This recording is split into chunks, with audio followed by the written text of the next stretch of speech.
October 31st, 1981. Wahneta, Florida.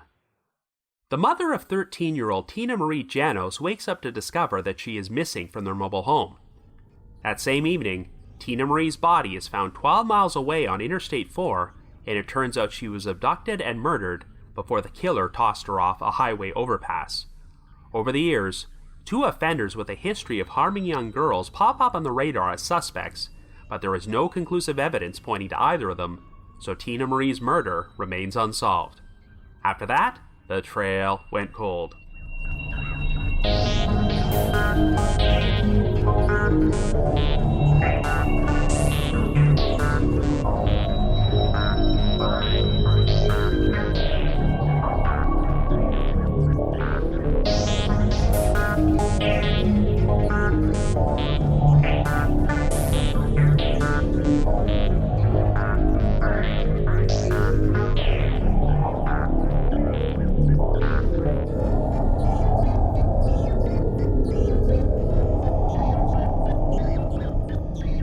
Hello everyone, and welcome to our latest episode of The Trail Went Cold.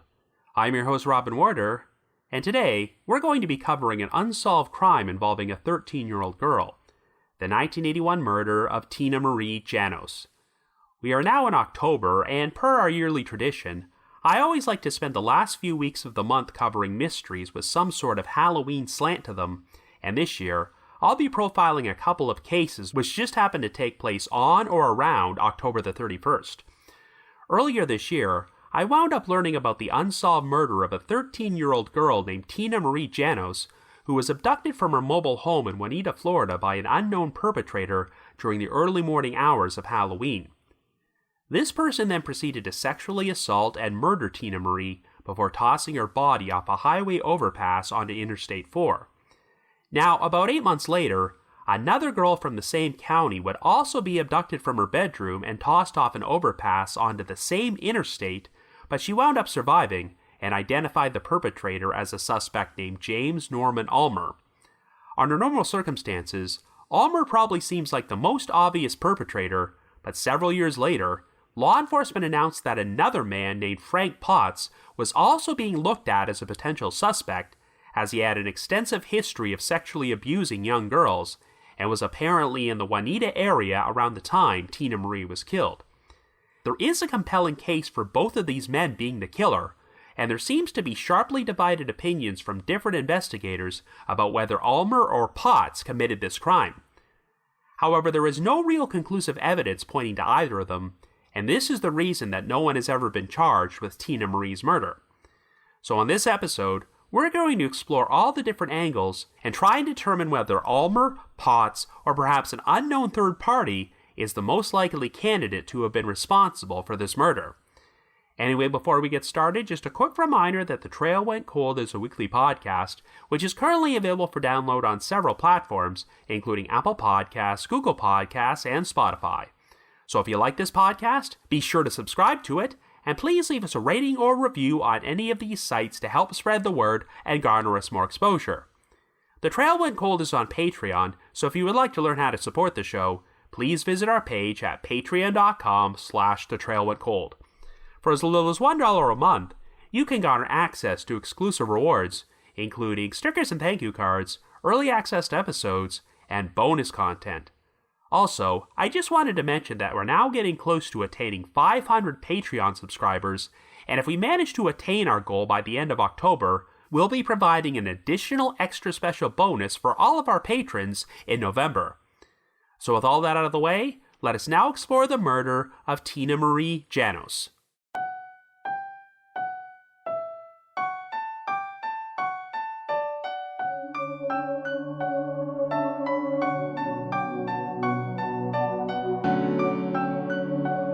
Our story begins in 1981 in Wahneta, Florida, a small town located in Polk County just over 50 miles east of Tampa, which currently has a population of around 4,400 people. Our central figure is 13-year-old Tina Marie Janose, who lives in a mobile home on Spires Road with her mother, LaGuan Reynolds, and two younger siblings, an 8-year-old brother named Chet and a 3-year-old sister named Lisa. 2 years earlier, Tina Marie's parents divorced, and her father, Chester Janose, moved to Michigan, and her mother is now involved in a relationship with a man named Jimmy Whitfield. Tina Marie is an 8th grade student at Denison Junior High School and known for being a very sweet girl with a devout love of animals. She aspires to become a veterinarian and takes care of a number of pet rabbits whom she keeps inside a hutch in her backyard. On the evening of Friday, October the 30th, Tina Marie prepared for Halloween by eating junk food and watching some scary movies on TV with her mother LeGuan, and they were also joined by LeGuan's boyfriend Jimmy, who was planning to spend the night. While Chet had his own bedroom, Tina Marie shared a room with Lisa, and she wound up going to bed at 11 p.m. At around 1 a.m. on October the 31st, LeGuan and Jimmy said that they decided to go to bed together, but sometime within the next 6 hours, Tina Marie would become the victim of an abduction. At 7 a.m. that morning, LeGuan was awakened by the sound of Lisa crying, and when she took her daughter back to her bedroom, she was surprised to discover that Tina Marie was not there.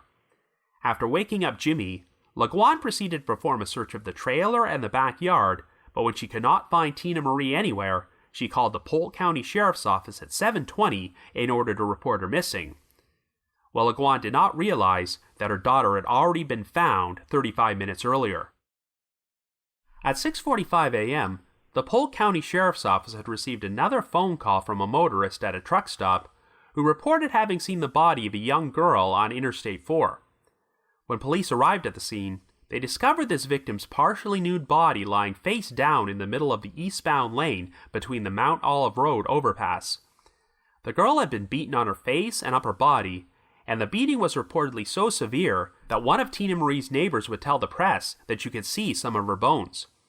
Her hands were also tied behind her back with a gold bedsheet, and a lavender nightgown was wrapped around her neck, and it was apparent that she had been tossed over 20 feet from the overpass onto the interstate.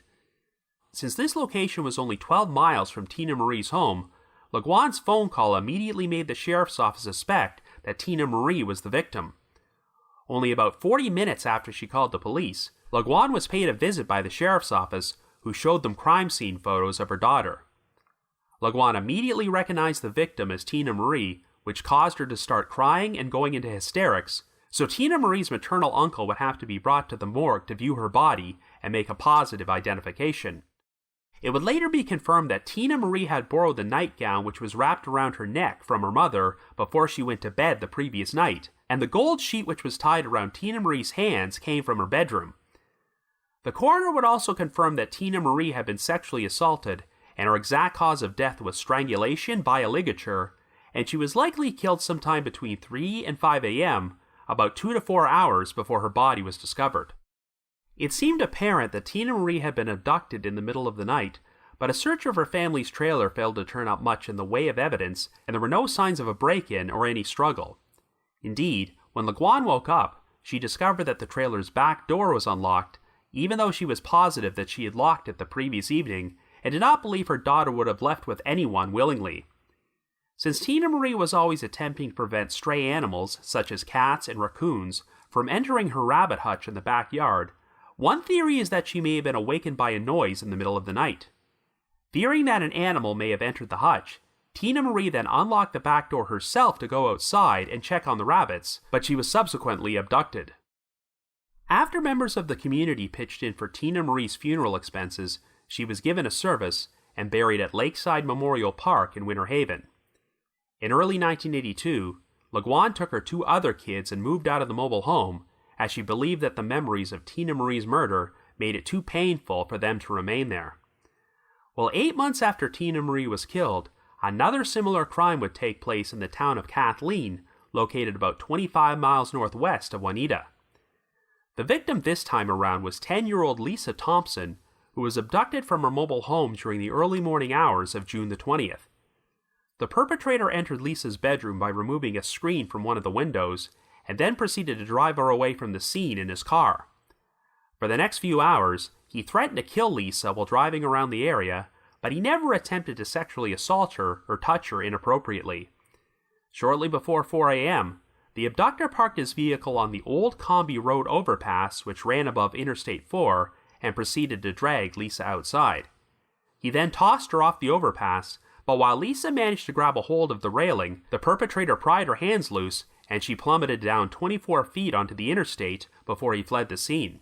But even though Lisa suffered a number of broken bones, she miraculously survived the fall and managed to get up and use her pajama top to flag down a passing car to get help. While Lisa was recovering in the hospital, she was asked to look through a photo lineup of mugshots, and she wound up positively identifying 24-year-old James Norman Ulmer as her abductor. Ulmer lived at his parents' residence in Lakeland, located about 8 miles from Kathleen, and had a previous arrest record for numerous offenses. 2 months earlier, on April the 16th, Ulmer had broken into a residence in Wahneta while the teenage girl who lived there had a female friend over spending the night. Ulmer stood over the 2 girls and watched them while they were sleeping on the floor until the girl's mother spotted him and he fled the house and ran away. Believe it or not, Ulmer returned to the same residence and broke in again 2 weeks later on May the 2nd, but this time, the girl's father was waiting for him with a gun and held him at bay until he managed to call the police and they arrived to arrest him. He was charged with burglary with intent to commit battery and released on bond until Lisa Thompson's abduction took place, but following Lisa's identification, Ulmer was arrested again and charged with kidnapping, burglary, and attempted first-degree murder. To corroborate her identification of Ulmer, Lisa was able to accurately recall many specific details about the maroon 1976 Camaro he had driven when he abducted her, such as beads hanging from the rearview mirror, a collection of country music tapes that were inside, and a large dent on the vehicle's exterior. In addition, Ulmer's fingerprint was found on the window ledge at Lisa's mobile home, and Lisa's fingerprints and Ulmer's palm print had been left behind on the overpass railing when he pried her hands loose. Since this location was only 13 miles from the spot on Interstate 4 where Tina Marie's body was found, and Ulmer had previously broken into another home in Wahneta, he was investigated as a potential suspect in Tina Marie's murder. Ulmer did have some additional ties to Wahneta, as one of his sisters lived near Tina Marie's residence, and he also had friends from the area whom he often visited. For the previous incident from Wahneta, Ulmer's original charge of burglary with intent to commit battery was downgraded to trespassing, and when he went on trial in August of that year, he was found guilty and received a 1-year prison sentence. Ulmer's trial for the attack on Lisa Thompson took place in November, and LaGuan Reynolds decided to attend the trial since she knew that Ulmer was a potential suspect in her own daughter's murder. Ulmer was found guilty on all charges and received an 80-year prison sentence, which would run concurrently with the previous 1-year sentence for trespassing. Investigators attempted to question Ulmer about Tina Marie's murder on multiple occasions, but he refused to speak with them, and no evidence could be found to implicate him in the crime. The Polk County Sheriff's Office consulted with Dr. Phoebe Kelso, a criminal psychologist and professor from the University of California, who worked up a profile for Tina Marie's killer, and it turned out to be quite similar to a psychological profile which had been constructed for Ulmer. The majority consensus seemed to be that he was responsible for Tina Marie's death, but complications would ensue when another potential suspect popped up on the radar over a decade later. In March of 1994, Major Marvin Pittman of the Polk County Sheriff's Office held a press conference in which he announced that 50-year-old Frank Faneuil Potts was being looked at as a suspect in Tina Marie's death. Potts had recently been charged with another murder, and Pittman said that a 6-state task force had been assembled to look at the possibility that Potts was a serial killer who may have been responsible for as many as 15 murders. Potts already had a lengthy criminal history, and his offenses included beating up an 80-year-old relative when he was 19 years old. He was also known for living a transient lifestyle and worked odd jobs as a migrant fruit picker throughout the southeastern United States. 3 months before this press conference, Potts had been living in Highland City, which is just over 12 miles west of Wahneta, and was arrested on an outstanding warrant. Potts owned a hunting cabin on Garrett Mountain in Jackson County, Alabama, near the unincorporated community of Estill Fork, and the previous year he had been confronted by a wildlife officer about firing a machine gun on his property. Potts pointed his weapon at the officer and forced him to drop his gun, but the officer managed to run away and escape before he was harmed, and by the time the authorities swore out a warrant for his arrest, Potts had already fled the area. After being taken into custody, Potts was held without bail at the Polk County Jail, but he soon had new charges filed against him for sexual battery after he was accused of molesting a 10-year-old girl from Polk City. The girl claimed that Potts had threatened to kill her entire family if she told anyone what he did, so she only felt comfortable coming forward after learning he was in jail. Even before these charges were filed, Potts had always been a suspect in the disappearance of a 19-year-old Indianapolis man named Robert Earl Gines, who had not been seen since February of 1989. Gines and his girlfriend, Bobby Lee Harrell, had originally met Potts in Lakeland, but he convinced them to relocate to Alabama in order to stay with him at his cabin in Jackson County. However, Harrell claimed that shortly after they arrived, Gines just seemed to vanish without a trace, and when Potts started making sexual advances towards her, she decided to leave his cabin and flee the area. 2 months after Gines vanished, Harrell contacted the Jackson County Sheriff's Office and expressed her belief that Potts killed Gines because he wanted to have her as his own girlfriend. But Potts maintained that Gines took off on his own accord, and since there was no body or any other evidence of foul play, Jackson County authorities did not take any action for the next 5 years. However, following Potts' arrest, a massive search effort was performed of his 40-acre property on Garrett Mountain in March of 1994, and it wound up unearthing Gines' skeletal remains less than 200 yards from Potts' cabin. His cause of death was determined to be 2 blows to the head with a blunt instrument, so Potts was charged with Gines' murder. There was speculation that Potts might have the remains of additional victims buried on his property, but the search turned up nothing. In December of that year, Potts went on trial for the sexual battery of the 10-year-old girl, and after being found guilty, he received a sentence of life imprisonment with no possibility of parole for 25 years. Potts' trial for the murder of Robert Earl Gines would take place in April of 1995, and testimony was provided by a friend of Potts who had helped him bury Gines' body. Potts was once again found guilty and received an additional life sentence, which would be served consecutively with his previous sentence. In spite of an extensive investigation, no evidence could be found that Potts was responsible for additional murders, and he continued to maintain his innocence in all the crimes he was convicted of, alleging that he was a victim of a smear campaign from the Polk County Sheriff's Office. Regardless, a cold case unit with the Sheriff's Office decided to take a fresh look at Tina Marie Janose's murder and investigate Potts as a potential suspect. In February of 1981, Potts became separated from his wife and decided to move in with his mother in Lakeland, which is located about 20 miles northwest of Wahneta. While there, Potts worked for a fruit contractor who lived only 4 blocks from where Tina Marie resided at that time. While Potts denied knowing Tina Marie, LeGuan thought his face looked familiar and believed that Potts had met both her and Tina Marie on at least one occasion.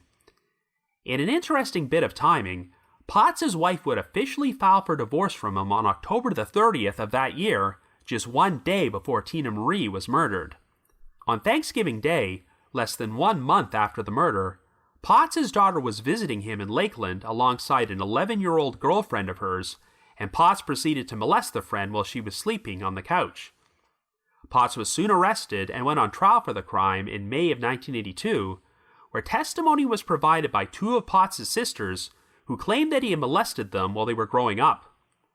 Potts was ultimately found guilty and convicted on the charges of lewd and lascivious sex acts against a child and received a 15-year prison sentence, but he only served 6 of those years before he was released in 1988 and relocated to Alabama. Following Potts' arrest for molesting his daughter's friend, the Polk County Sheriff's Office had investigated him as a potential suspect in Tina Marie's murder, but never found any evidence to implicate him, but of course, they decided to look at him again over a decade later. Potts continued to deny any involvement in the crime and claimed that he was in North Carolina picking apples with his girlfriend on the date Tina Marie was killed. Even though Major Marvin Pittman had publicly expressed his belief that Potts was a serial killer who had murdered many victims, including Tina Marie, other investigators believed that Pittman jumped the gun and overestimated how many crimes Potts was responsible for. Tina Marie's case would eventually be taken over by another Polk County detective named Louis Giampavolo, and while Potts has never been eliminated as a suspect, Giampaolo has openly stated that he believes James Norman Ulmer was Tina Marie's killer. However, while serving his 80-year prison sentence at the Cross City Correctional Institute, Ulmer had to be transferred to DeSoto Memorial Hospital in Arcadia because of serious respiratory issues, and he wound up passing away on April 16, 1996, at the age of 37. And on June 14, 2023, only a few months before the release of this episode, Frank Potts died at the Sewanee Correctional Institution in Live Oak at the age of 79. Since DNA profiling was not yet a standard practice in homicide investigations back in 1981, there is some question about whether any of the evidence from Tina Marie's murder contains the perpetrator's DNA, which could allow the crime to be posthumously linked to either Ulmer or Potts. Regardless, the Polk County Sheriff's Office Cold Case Unit continues to periodically review Tina Marie's case, and for years, they would always reach out to LeGuan on Halloween in order to offer their condolences and keep her apprised of any updates. They continually reminded LeGuan that the investigation would remain open until the killer could be identified, but after 4 decades, Tina Marie's murder continues to remain unsolved. So I guess you could say, the trail went cold.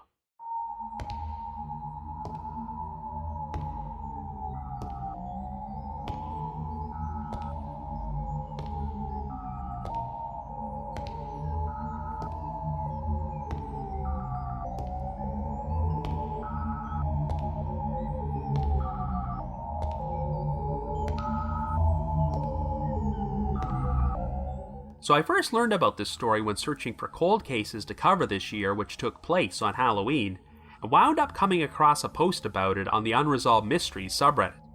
And this turned out to be a truly horrifying murder, as I can't think of too many other cases where a victim's body, let alone a teenage girl, was tossed from a highway overpass. There are many heartbreaking elements in this story, but one which really gets me is how Tina Marie Janose loved animals and went out of her way to care for the rabbits she kept in her backyard, and one of the most prominent theories for her abduction is that she may have gone outside in the middle of the night because she heard a noise, and wanted to make sure that a stray animal didn't wind up inside the rabbit's hutch.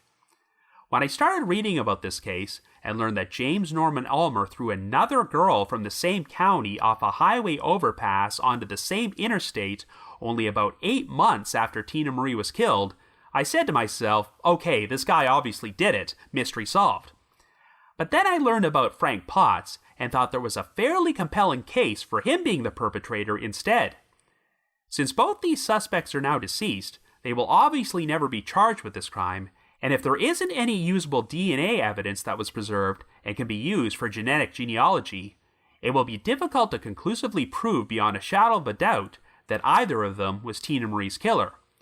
If one of these men did it, then at least we can know that they spent the last years of their life in prison before they died, but it would be nice to know with absolute certainty.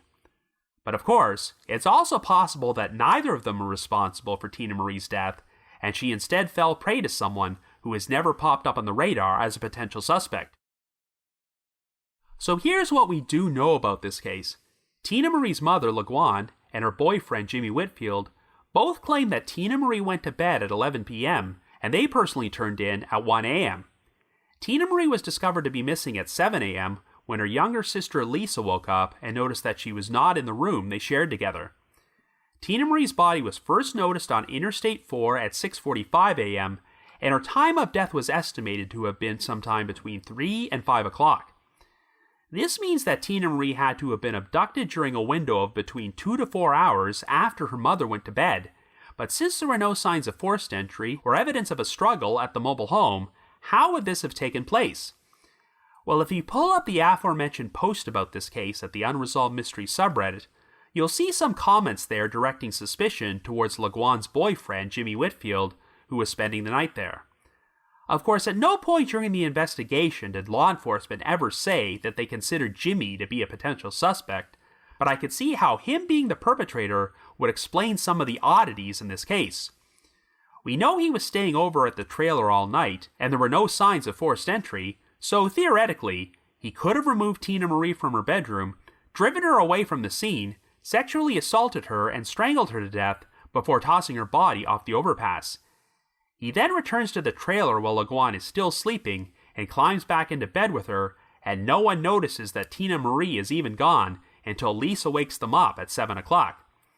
Well, putting aside the lack of motive, it's hard to imagine Jimmy pulling this off without making any noise or waking up Leguan, her other two children, and somehow remaining stoic enough not to draw any suspicion at all during the investigation.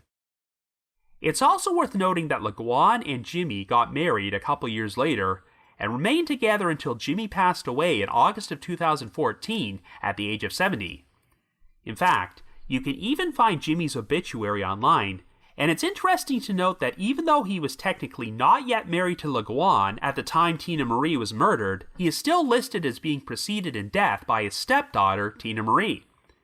If she had any inkling that Jimmy had harmed her daughter, I don't think Leguan would have stayed with him for the rest of his life. So considering that he was never named as a suspect or person of interest, I think we can safely rule out the idea of Jimmy being responsible for Tina Marie's death. While there were no signs of forced entry at the trailer, Leguan noticed that the back door was unlocked on the morning she discovered Tina Marie was missing, even though she was certain she had locked it the previous evening. This suggests that Tina Marie unlocked the door herself in the middle of the night, but you'd think that if her killer had showed up there and knocked on the door, someone else in the trailer would have been woken up by this. And since Tina Marie shared her bedroom with her younger sister, would someone have been able to abduct her from there without waking Lisa up? This is why I put a lot of credence in the theory that Tina Marie heard a noise outside and decided to unlock the door and go onto the backyard to check on her rabbits because she feared a stray animal may have gotten into their hutch. If the perpetrator abducted Tina Marie while she was in the backyard before fleeing the scene, this could probably account for why no one reported seeing or hearing anything. But there's still some issues with that scenario.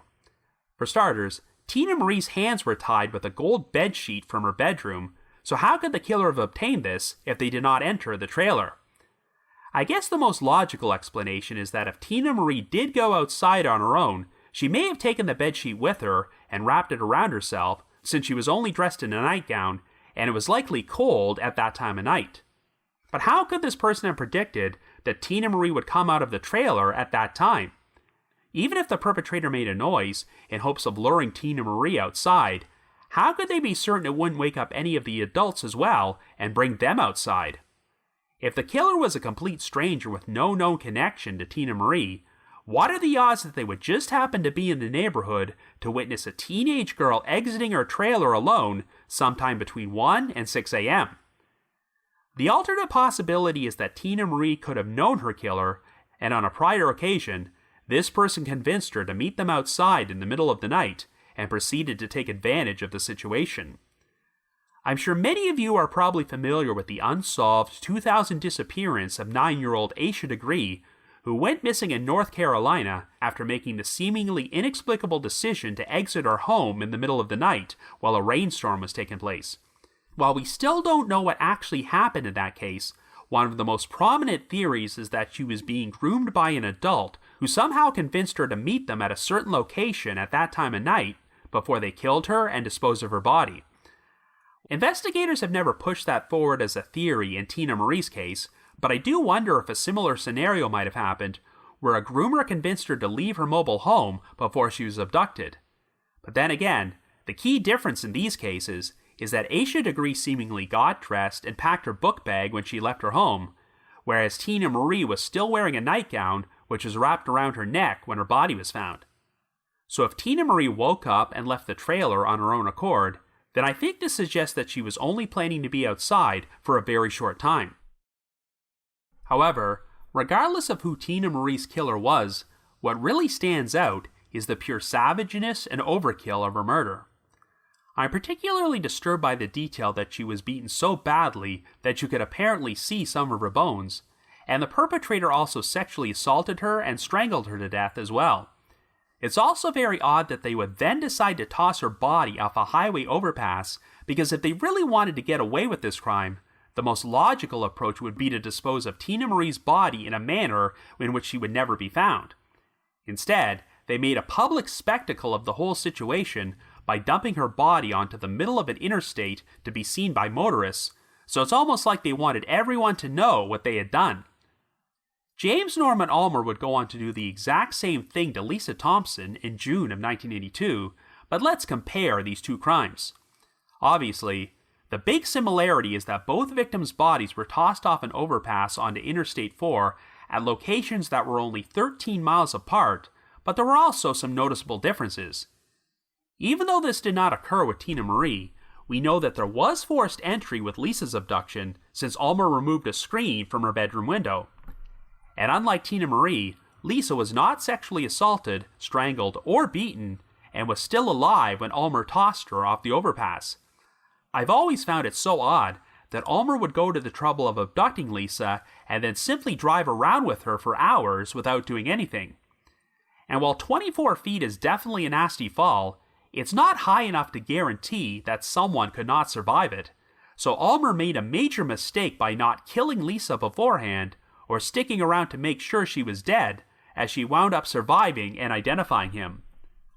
Ulmer's actions seemed to fit the profile of someone who has never assaulted or killed anyone before and needed to spend all this time driving around with the victim in order to work up the will to do this.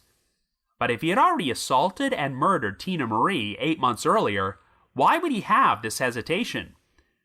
You also have to account for the fact that Ulmer had recently broken into another house and was caught watching over a pair of young girls where they were sleeping.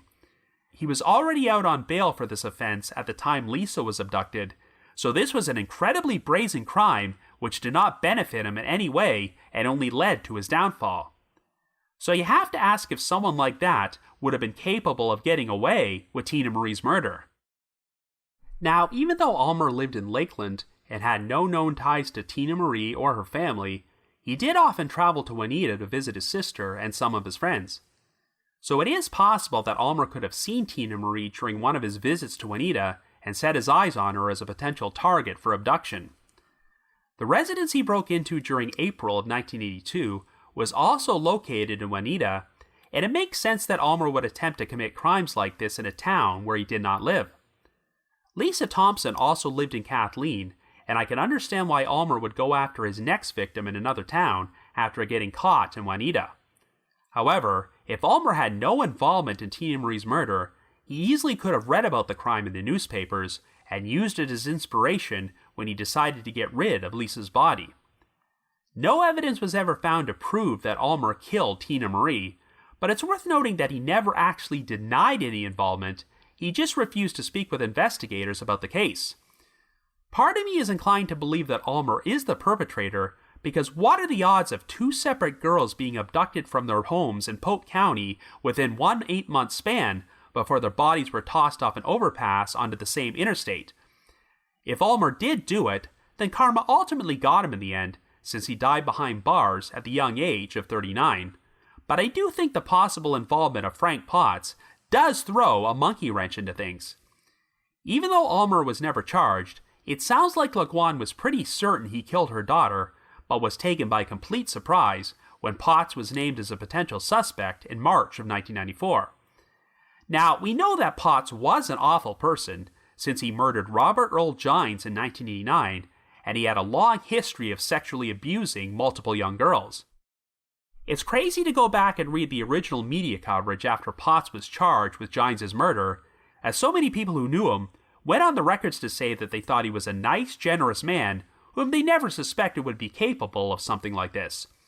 Potts' brother even publicly defended him, which would seem to point to major dysfunction in that family, considering that 2 of their sisters had already testified at one of his previous trials that Potts sexually abused them while they were growing up.